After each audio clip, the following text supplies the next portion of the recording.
What's up, folks? Matthew Bellman and Ryan Kostrowski here. We are ready to talk about Tom Terrific, Tom Brady, many people's GOAT, historic all-time great, 29-time NFL champion on a brand new team this year. So there's a lot to go over with this not so young man. He's even older than I am, so I guess we can't call him young, but hell of a career. Very curious to see how it plays out in Tampa Bay this year. There aren't many professional athletes that are older than us, let alone like at the top of their craft, you know? No, there's not. There's more that are older than me, only because I'm a few years older than you. But yes, there aren't a ton of them. Nope, there's not. I mean, I'm at the point now where there's not many. I mean, even in baseball, there's just not many older than 35, you know? Most definitely, guys. Although this is one of them. Obviously, we all know who this guy is, right? He's been dominating the NFL for the past 2 decades, on to his new team, a la Peyton Manning going to the Broncos, Joe Montana moving on to the Kansas City Chiefs. Pretty soon, my boy Aaron Rodgers will probably find himself on a different team to end his career. My boy Brett Favre ended with the Jets in Minnesota. It's always interesting to watch these all-time greats go to a brand new team. It really is. It answers a lot of questions that you normally wouldn't be able to answer, like how good can Tom Brady be without Belichick? How good can Belichick be without Brady, et cetera, et cetera. I expect a really big year for Brady this year. I don't know how you feel, but that's how I see it. I want to go back to the question you brought up. What does this prove? So for me, if Brady balls this year, and I mean balls, because a good year isn't enough because he's loaded with guys around him, right? He's in a great spot. But if he plays amazing this year and Belichick and the Patriots struggle, it's a big moment for him, right? I mean, that's going to give him a real good look. Even if they only go to the playoffs, say win a game and then lose another one, if he plays really, really well, past the age of 40, that says a lot for him. On the flip side of that is if he really struggles with all these weapons, it could really hurt his legacy, in my opinion. Well, especially if like Jared Stidham or whoever New England has, it turns out to be really good. Yeah, if the Pats go 11-5 and the Bucs are 8-8, I mean, that's a bad look for Tom Brady. No doubt about that. I don't expect that, but no doubt about that. Me either. They got a loaded offense, experienced coach. I mean, we knew they were loaded last year under Jameis Winston. Now they added Gronk. We'll see how effective he is, taking the year off and everything like that. Obviously, injuries really kind of derailed his career a little bit. So it'll be another interesting one. I definitely one of the top reasons to watch the NFL this year is how does Tom Brady play in Tampa Bay and how did the Patriots play without Tom Brady? Yeah, it's definitely one of the top storylines. You got to love the addition of Gronk in Tampa for Tom Brady. I mean, how could you not? Even if it's only for a few red zone plays here and there, they have such chemistry down there, and he's such a mismatch anywhere that you put him. There's nothing but good about it. The only thing that could be bad is if, like they said, let's say they move on from O.J. Howard because they don't think they need him, and then Gronk gets injured week 1, which we've seen, and now they're stuck with only Cam and Brady. For sure. That obviously is a concern, although I feel like at least it looks like they're going to keep O.J. Howard. You never know. But the fact that they didn't deal him on draft day or before that kind of makes me think they're going to keep him. Yeah, we will watch, but I tend to agree with you on that one. Guys, if you are new to the station, thumbs up is always appreciated. Subscribe for more fantasy football videos. With DFS not being a thing, except for my boy Bellman over here winning big-time money playing League of Legends DFS, we're just here to talk fantasy football until we get our sports back. Yeah, which is at least something. Something's better than nothing, as they always say, right? Most of the time. Yeah, most of the time. So what's changed? Again, very similar to when we talked about David Johnson earlier today. Did he get a new coach? What kind of? He had a new team. Coordinator's going to be different. We've never seen Tom Brady play anywhere but New England under, Coach Belichick. So, yeah, all of this is new. Injury concerns, I mean, he's old. Old people will have a tendency to get injured a little bit easier. The rest of you old fogies out there like me, you know what I'm talking about. But, other than missing that one full season with, the low hit, I mean, Brady just doesn't miss time. He doesn't take a lot of big hits. He's another guy. He's like Peyton Manning in the sense that he knows when to get rid of the ball. It's one of the most underappreciated attributes a quarterback can have. And Tom Brady's one of the best at it. Yeah, and we will see how that plays out not New England this year. Is there any difference? Was it always Tom? We'll watch and see how it goes. I agree with that. I mean, we don't know how it's going to be different offensive line, different coaching. He's always been in the luxury and comfort of New England. He's not there anymore. Right? You've always watched the Patriots play and seen Tom Brady throw to wide open wide receivers. Not because the wide receivers that were good, I mean, when he was throwing to Randy Moss wasn't always wide open. Randy Moss is just that good. Godwin and Evans are good, but they're not Randy Moss level status. But the big difference is you've constantly been watching for 2 decades now Tom Brady throwing to wide open players due to them being schemed open because Bill Belichick is just a step ahead of everybody else. For sure. And we'll see how much that changes things, now that he's not in that comfort zone. It's a big move by him. I respect it. Yeah, Coach Arians likes to throw the ball downfield, which is Tom Brady's weakest part of his game. Now, will they mesh his abilities with what Arians wants to do and will work out? I mean, I think it's a pretty good bet to think that an all-time great like Tom Brady will figure out how to be productive in a different system. But, was he not himself last year, or was the team around him not very good, or was it both? Because we can clearly see that the team around him wasn't very good. Agreed. All right, so I brought up the stats, but quite frankly, how much do we really want to take out of these? Brand new system, I don't think we need to sit here and dissect what Tom Brady's done the last couple of years.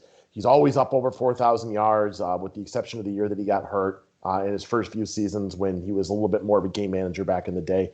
I don't think we need to sit here and spend too much time on him. What about you? Nah, I mean, we know who he is. He's a proven commodity. He's one of the best quarterbacks. Some would say the best ever. Got the best resume, no questions. Yeah. Is he the best ever? That's up for debate, but he's got the best resume we've ever seen. Yeah, I was going to say, I don't know if I believe this, but I think the argument that can be made is, I don't think anyone would say that, he's the most talented quarterback ever.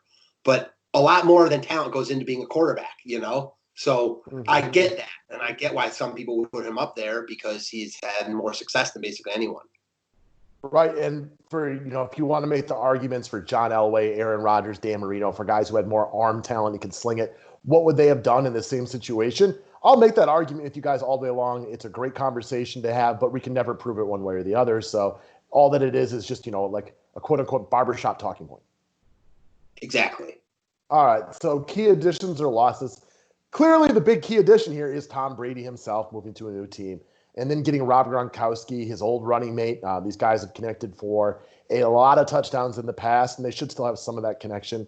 Jameis Winston is gone. Not that that really matters for the situation. Peyton Barber is gone. He is about as boring as it comes from a running back perspective, so that means nothing to me. And they lost Brashad Perryman, but they still have their top 2 wide receivers. They got a multitude of tight ends, so that doesn't mean much to me either. No, and I like the rookies they drafted a lot. 2 guys that are getting a lot of, especially Keyshawn Vaughn, getting a lot of pub in dynasty drafts. A good runner. They obviously don't seem to like Ronald Jones all that much. Could see Keyshawn Vaughn taking a big role in this offense.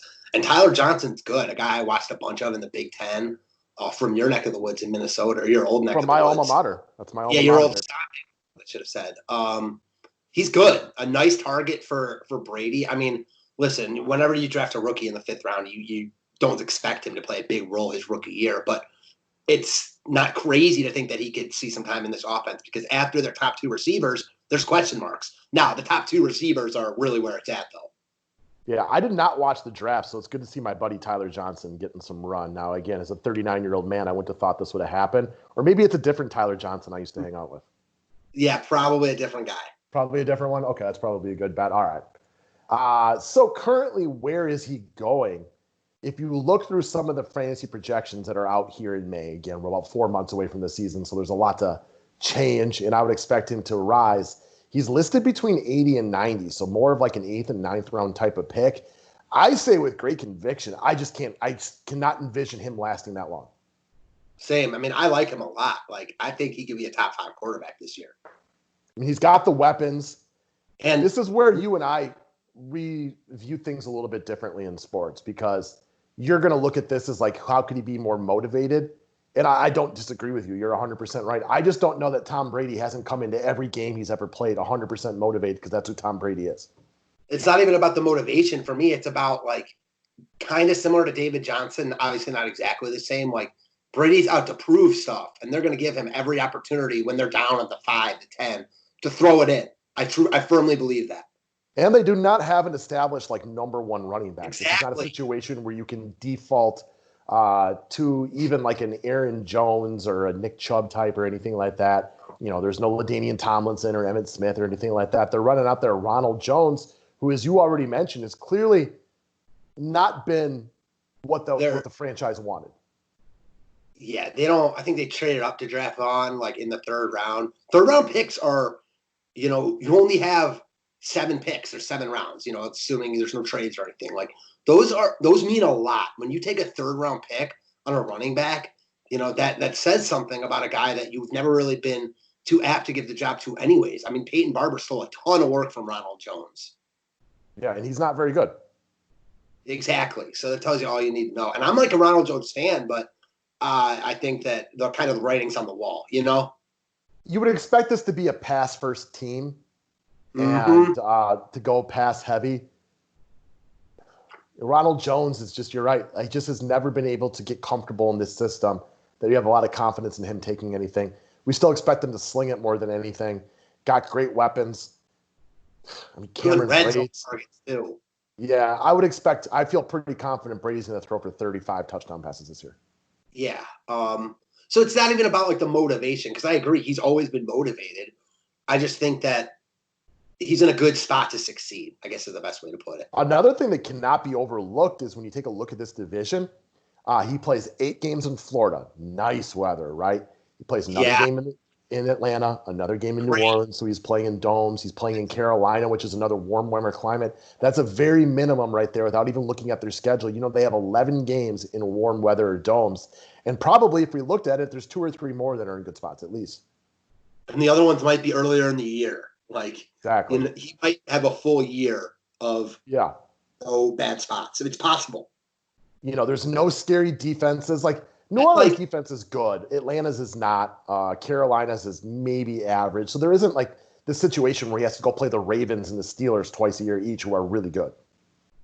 I agree. Like talent for talent wise, I think the Tampa is like kind of right there with New Orleans. Do you agree? It's hard to say for me because I don't know what to expect out of Tampa Bay's defense. They had moments last year where they looked good.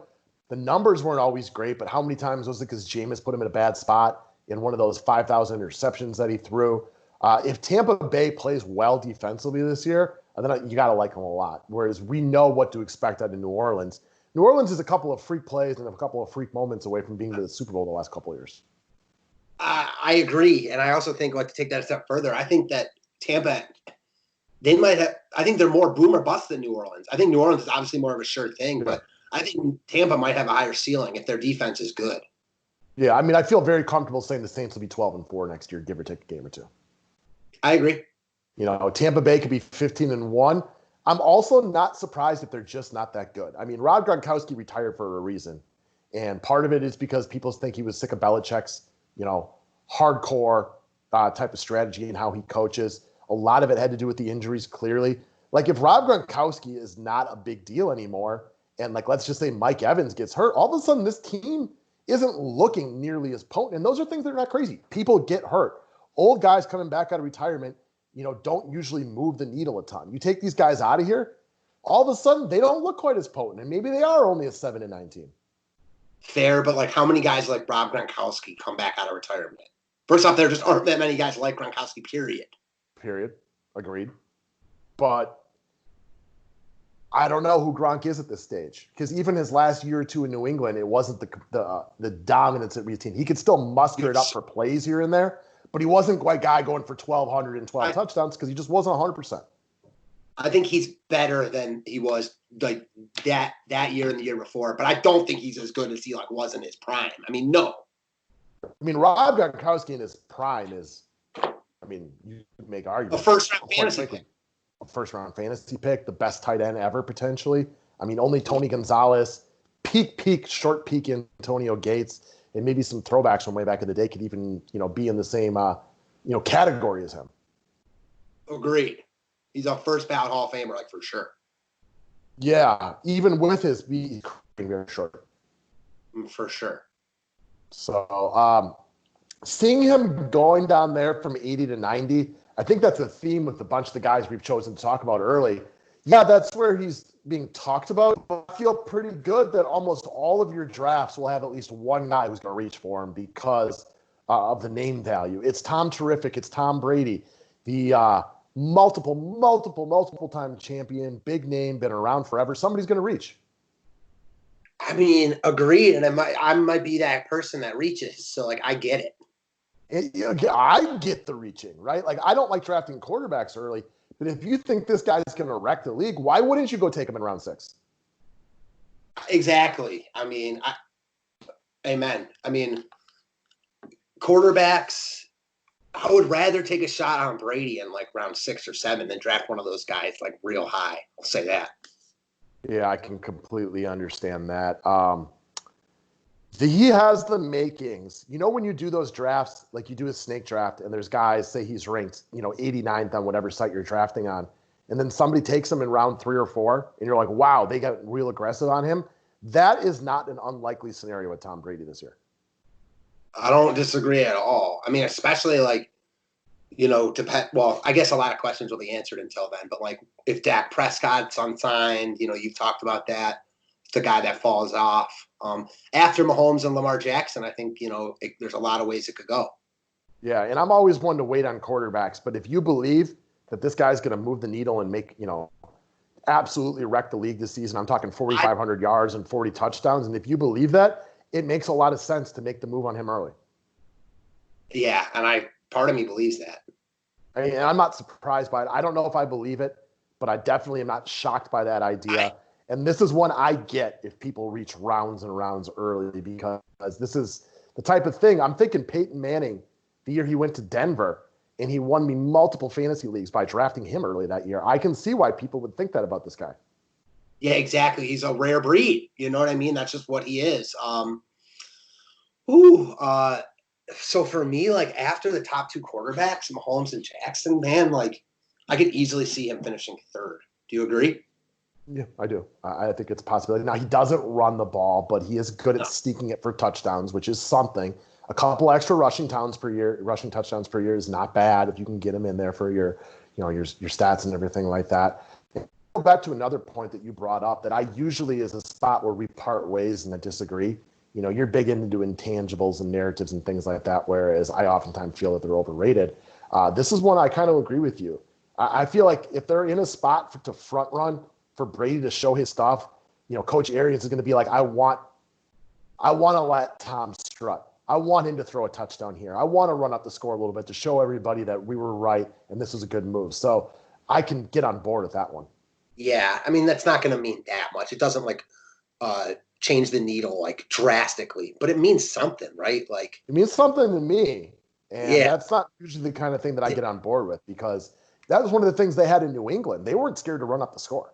I also feel like he's the type of guy, like, you want to keep him happy. You know what I mean? Like, especially if they're good and they want to keep him another year or a couple more years. Like, he's the type of guy that, I'll put it like this. Tom Brady doesn't sign with the Tampa Bay Bucks every year.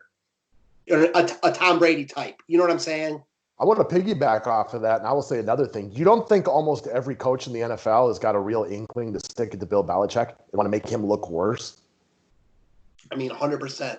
And when I say, like, a Tom Brady type doesn't come to Tampa every day or every year, like, never. This might be their biggest free agent signing ever. Well, yeah, for sure, 100%. How could it not be? That's right. Yeah, quarterback. I mean, they're Super Bowl contenders. They're not favorites, but they're contenders right now. And I get it. He's 50 years old, but it's Tom Brady, right? I mean, there are very few people who have helped, it's the word I'm looking for, put a landscape on the NFL the way that he has, put his stamp on the NFL the way Tom Brady has. Yeah, he has a lot of, I hate to say it, but he has a lot of Michael Jordan like qualities. Yeah, actually the last thing I listened to before I went to bed last night was Skip Bayless and Shannon Sharp talking about, is Tom Brady in the same category of competitiveness as Michael Jordan? Shannon played the no way Jose card, and Skip was right there. Yeah, he definitely is. Psycho Tom, as he likes to call him. I don't think you can say no way Jose. I don't know. Like, how could you say no way Jose? Shannon Sharp's argument was that there has never been anybody like Michael Jordan. And having watched The Last Dance recently is obviously why the subject came up. Just saying that, like, Tom Brady, if he had been playing in the 80s and 90s, was not going to be trash talking LT and stuff like that. Whereas Jordan was getting his butt whooped by the Pistons, who were just flat out just flagrant fouling him every other play. And he was still talking trash and giving it to him. He's like, Michael Jordan would bet with you on anything. If you told Michael Jordan the sun was going to rise tomorrow, he'd tell you it wasn't and put 20 grand on it. Yeah, exactly. But I still think it's hard to say like no way Jose to, again, maybe the greatest quarterback of all time. Maybe not, but maybe. He's got a fantastic resume. And again, I didn't say he was the same as Michael Jordan. I just said he's got a lot of the same qualities. Yeah, I got both guys' arguments last night. Like, I don't agree with Skip a lot, but I definitely I could agree with what he was saying about the situation. But yeah, he hates the Packers, so I hate him too. And he's just an easy guy to hate. It's why I like watching him. He hates LeBron. Yeah. Well, he's so feelings over facts that he's a bad guy. Like, he's meant to look at that, but he's also like, you don't think he's a bad guy in real life. You just know that like his opinions suck off, and so he's an easy guy to really dislike watching. Yeah, I mean, he has these stupid opinions for ratings, and it's so annoying. I hate it. The other part of that, though, is like everybody who's worked with him is like, no, he really believes this. He's wrong, but at least he's like, arguing his really wrong points and he's convicted on it. Anyways, that wasn't the point. But I also got Shannon's point, which was there is nobody in Michael Jordan's, like, he's his own Mount Rushmore when it comes to competitiveness. I get that too, and he is. I just think that competitiveness isn't the only quality, though, right? Like, I think there's other qualities about him, like winning qualities that I think Tom Brady has. For sure. I mean, I am not as big of a Tom Brady guy as other people, but I've told you for the last couple of years, in the right situation, specifically being 2 minutes to go, 1-2 timeouts, 80 yards to go, there's nobody I would rather have because he is cool as the other side of the pillow. Like, I'll put it like this, talent-wise, he's not as talented, and I think you would agree with this, as Aaron Rodgers, Peyton Manning, and like those guys. But he's had more success than any of them, and he's beat most of them one-on-one the majority of the time. Whether you want to say it's coaching or not, like a lot of it falls on the quarterback, and it's just a fact of the matter. Right, and we've broken down his successes and his failures, 6-3 in Super Bowls, and how 6-3 could easily be 9-0. It could also easily be 1-8. Like the idea of the narrative behind Tom Brady, at 6-3, like it could be so much better and so much worse. It is crazy to think that they are a couple of plays away from being 9-0. Imagine if he was 9-0 in Super Bowls. That would never be beaten. Agreed. I feel like I mention this all the time, though, but like that's football. Like a lot of these games are like a couple plays. You know what I mean? Like a lot of these games. So we touched on this the other week, and it's talking about sample size and why championships oftentimes are overrated for evaluating players. Did you see the Robert Ory tweet the other day? Yeah, I did. I got 7 rings. When's my documentary coming out? And even he jokes about it. He's like, I got more rings than Jordan. How come nobody ever talks about me? But he knows damn well he's not even in the same category as Michael Jordan. Right. That's why the whole Draymond Charles Barkley thing is annoying. It's silly. Charles Barkley, and obviously it was just shown on the documentary, he was an MVP, in the 93 season. Like with Jordan playing, he was the MVP of the league. I mean, Draymond Green was never that level. No, not even close. You know what I mean? And some of our not even close probably won't remember this. Charles Barkley was really good. Like a top 25 all-time player, probably. Yeah, I mean, he's not going to crack anybody's top 10. No. But you could see him in people's 11 through 20s. You could a lot of people's 20s through 30s. You could definitely make the case that he's like the best player to never win a ring. For sure. I mean, who else would be up there? Karl Malone, Patrick Ewing. There's other guys that I probably can't think of, but yeah, man, he might be like and he gets kind of slept on now because, he's the commentator, and I think he's great. I love him. Obviously he says some stupid stuff, but in general, I really enjoy him. And I love Charles Barkley. I love how he just speaks the truth, or speaks his truth, Yeah, his truth. That's a great way to put it. I like that. He does speak his truth. But he's funny. The guy is legitimately funny. But you talked about this too. Like, Charles Barkley was a guy, like, in his day, he could, like, create his own shot, like, well. I mean, this is the guy that averaged, like, 26 and 12, stuff like that. He was a very good basketball player. I told you how, man, quarantine seems like it's been going on forever, but it's really only Right. been 2 months that I was getting into like a lot of these history videos just out of pure boredom to look at sports. And like I feel like in a lot of ways I forgot how good Charles Barkley was because he came into the league when I was really young. So very similar to like Michael Jordan's first couple of years. I don't have great memories of it because I was still relatively young. Being born in 1980, I remember all the Bulls championships. I watched every single game. And Charles Barkley kind of ran a very similar timeline. So, like for me, because you didn't have as many televised games back then, I didn't see as much Charles Barkley as I did Michael Jordan. But like this guy was awesome. Yeah, he was definitely one of the best players of the generation. And you talked about he's making no one's top 10 list, and you're right. But if he had like won that title against Jordan, and again, they showed it just on the documentary, the other night. John Paxson won that game, game 6 on a last Yep. second three.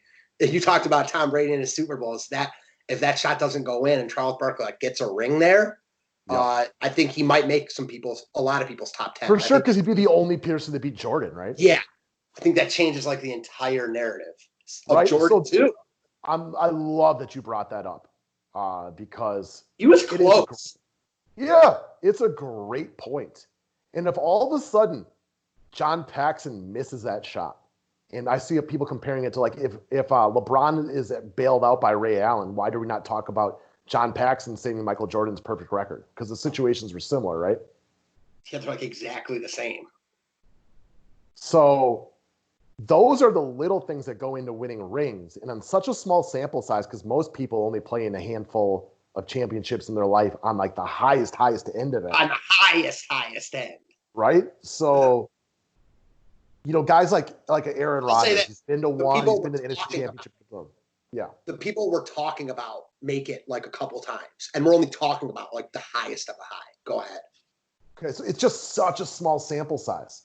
And like, we go back to Tom Brady, who there's videos about. I mean, a couple of Adam Vinatieri missed field goals, and maybe this ball doesn't not get intercepted. Maybe Pete Carroll chooses to run the ball from the 1 yard line, and all of a sudden the Patriots are 3-6 in Super Bowls, and our Tom Brady like perception is completely different. 100%. I mean, now 100%. If he's 9-0 and Eli Manning doesn't pull crap out of his butt multiple times, yeah, he is now. I mean, there's going to be no argument, right? You're going to say, I don't care if he's not as talented as Dan Marino. This guy's the GOAT. 9 for 9. Are you kidding me? Especially that year too. Then he'd have like the best team ever, probably because they were undefeated. Yeah, 100% agree with you all the way around. That's sports, man. Any sport. Right, and nothing exemplifies it better than the Patriots run because they played 9 Super Bowls and they were all super close. For sure. And I hate the Patriots, but guess what? It's good TV when they're in the Super Bowl because it gives you somebody to root against, but it also, they're always close and they're competitive and they're entertaining, with the exception of the Rams game. And while it was close, it was about as boring of a Super Bowl as you could ever imagine. No doubt about that. One of the worst Super Bowls I've seen. I think it's the worst I can remember. I can't think of one more where I like legitimately changed the channel a couple times just to like watch something else that was on for a minute. What an egg the Rams laid. Yeah, I mean, the Gurley clearly wasn't himself, and Belichick outcoached the crap out of Sean McVay. To only get a field goal in that game, like that's sad. That's real sad. That's pathetic. So, I don't know. That's one where like you can say, well, if they play this game again, maybe they score more. Yeah, but they didn't. Yeah, right? exactly. Like, they got one opportunity and they blew it. Mm-hmm. Because now the Rams they're not that team anymore, right? I mean, they still have Aaron Donald, but Todd Gurley's gone. Brandon Cooks is gone. Jared Goff hasn't taken the step forward where you feel like he's a true franchise quarterback. They squandered their one opportunity to get that ring. That's how hard it is. I could easily see them finishing last in the NFC West. We talked about this. Like, I could see them sleeping on people because no one is believing in them. But, with Seattle, who's going to be there, San Fran was just in the Super Bowl. And then Arizona is a wild card for sure. Best division in the league. Like, Arizona arguably right now has more talent than the Rams, which who would have said that 2 years ago? Oh, for sure. I mean, once you take, like, Todd Gurley was that team that year. Like, running backs can be good. When they're amazing like he was, they can carry a team. It's usually only good for a year or two, and that's why second contracts never really come around. But that team went with Todd Gurley. You take him out of the equation, it's not the same team. The passing game was effective because McVay was a little bit of an unknown, and everybody was scared of Todd Gurley. They're not scared of their current running backs. No, like, and when you say that, like, I got what's going off in my head is like alert, alert, Derrick Henry, alert, alert. Yeah, I mean, you wonder how many, like, I kind of expect Derrick Henry to have another big year, but after that, you're like, is he done? Because running back's shelf life just seems to be getting shorter and shorter. We used to see the age of 30. Now it feels like they play for 4 or 5 years and it's over. I really how good Tennessee What's is going to that? be this year. I really question how good / bad Tennessee is going to be this year. I agree. It's a good one to watch. I mean, they got a nice little run in the playoffs. It was fun to watch. You know, beat the Patriots, beat the Ravens. Okay. We're up on the Chiefs for a hot minute. They are a team to watch here. Forgot to ask you on the last video we made. Who would you rather have going forward, DK Metcalf or AJ Brown?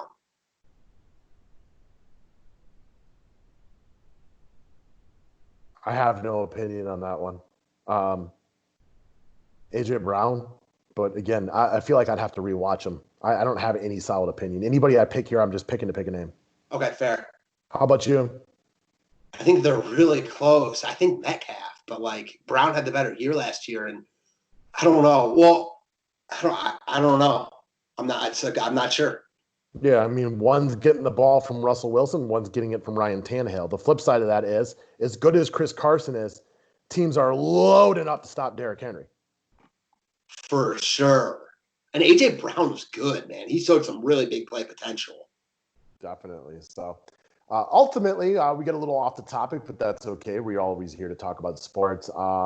You're definitely a little bit bigger on Tom Brady than I am, but I see why people might love him this year. It makes a ton of sense. I can't fault anybody for going as early as they want on him, because if you think he's going to wreck and change the league, your opinion, it makes sense. It's valid. It's warranted. There's reasons to believe that. Yeah, I mean, let me just pull up like the QB rankings real quick before we get off and see if we can just get anything from there. Here we go. All right, so obviously the top two are Lamar Jackson and Patrick Mahomes. And then, man, you talked about it, but like Kyler Murray is already real high up the draft board. Kyler Murray and Dak, Deshaun Watson, Russell Wilson, Josh Allen, Tom Brady. I get all those guys, but I also think Tom Brady could easily, and I said this before, finish third. Mm-hmm. Wouldn't surprise me. I mean, I think we all agree Mahomes and Jackson are a cut above the rest. And then after that, like, I don't like any of the guys listed significantly more than Tom Brady. Josh Allen jumps out to me a little bit, but I don't 100% trust him. And one of the reasons I like him is for the rushing yards. I like Kyler Murray, but I'd like to watch it again because I think he's another guy that's going to go early. Yeah, he's going to go way too early. Like, I agree with you. We talked about like Baker Mayfield. There's other guys I like, you know, that you can take shots on that we'll potentially make videos on. Drew Lock is a guy I like. I'm with you though. As far as the top 10 go, no one really stands out to me. And I think Brady, I'm not going to be surprised, as you mentioned, if he starts and keeps creeping on up draft boards. Yeah, I feel like this year is going to break down where I have the feeling like I'm going to be going with like a Matt Ryan and a Drew Brees around 13 a lot. I thought you were saying, literally thought you were saying like something about Matt Ryan, like me and you, like. No. No, I feel like that's like a guy like you can get for $1 in auction drafts or get him as like the 12th quarterback. That maybe it's not as sexy as a lot of these other picks, but you don't have to spend a pick on a quarterback, then just grab him at the end. I agree. I will say though, like with Matt Ryan in particular, I think other people will think that too. I mean, he's a known commodity. He's still ranked like, 9th overall. You know what I mean? Yeah, people love the sexy pick at quarterback though. I get him all the time because people don't want to spend him. Like I get him for auction drafts all the time for like $1, $2, $3, and I just feel safe with him that he's steady.